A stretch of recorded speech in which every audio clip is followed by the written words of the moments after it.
من أكتر الفيديوهات المضللة في التاريخ إن حد يجيب لك أسعار تكاليف الحياة في دولة من غير ما يقول لك متوسط دخل الفرد فيها كام. فعشان تحكم على أي دولة إذا كانت غالية ولا رخيصة لازم تحط في اعتبارك متوسط دخل الأفراد مقارنة بسعر تكاليف الحياة والأكل والمواصلات والسكن. إحنا دلوقتي في تركيا وده شارع الاستقلال في اسطنبول. إحنا في يناير 2024، فلو أنت عايش في أمريكا فالدولار حاليا بيساوي 30 ليرة تركية، ولو أنت عايش في مصر فالليرة التركية بتساوي حاليا حوالي جنيه مصري. وقبل ما تحكم على تركيا إذا كانت دولة غالية ولا رخيصة لازم تعرف إنه الحد الأدنى لدخل الأفراد العاملين في القطاع الخاص في تركيا 11400 ليرة. يعني في أغسطس 2023 وقت ما تصور الفيديو ده كانوا يعملوا حوالي 480 دولار. دلوقتي في يناير 2024 يعملوا حوالي 400 دولار. ده الحد الأدنى لدخل الأفراد.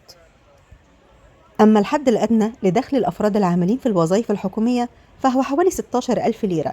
كانوا يعملوا حوالي 750 دولار، دلوقتي يعملوا حوالي 550 دولار. ده برضو الحد الأدنى، ولازم تبقى عارف إن متوسط دخل الأفراد في تركيا من 20 ل 30 ألف ليرة، يعني من 800 ل 1000 دولار. ده متوسط دخل الأفراد العاملين في الوظائف الحكومية. ولأنه أول حاجة بنتسألها أسعار الأكل في السوبر ماركت في الدول كام؟ فتعالوا نشوف أسعار الأكل في تركيا في 2023 كام. وبعد ما عرفنا الحد الأدنى ومتوسط دخل الأفراد كده نقدر نحكم صح.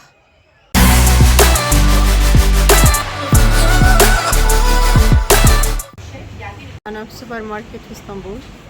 إحنا في 4/8/2023. أنا نفسي عايزة أعرف أسعار الحاجات.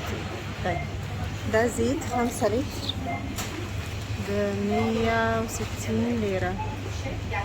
نسكويك ده ب77 ليرة. ده رز بسمتي. ده رز، لا رز عادي، رز عادي. ده ب90 ليرة. ده كام كيلو؟ بس ده 2000 جرام، 2 كيلو. ده دقيق. دي خصومات ان هو كان ب109 بقى ب90، او كان 110 بقى ب90. هنا ده دقيق 5 كيلو ب70 ليرة.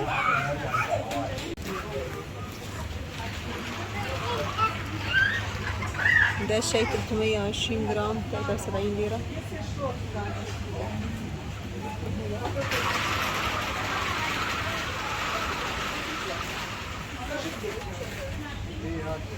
يعني بصوا انتوا بصوا على الحاجات واعرفوا ده ايه بقى، عشان انا محتاجة اقعد قدام كل حاجة اعرف اترجم ده ايه بالظبط.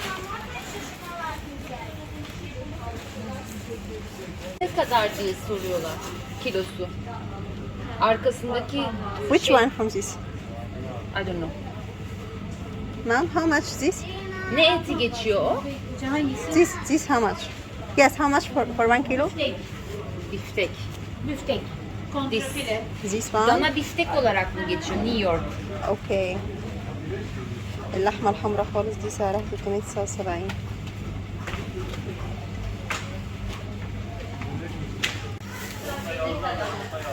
كرتونة البيض،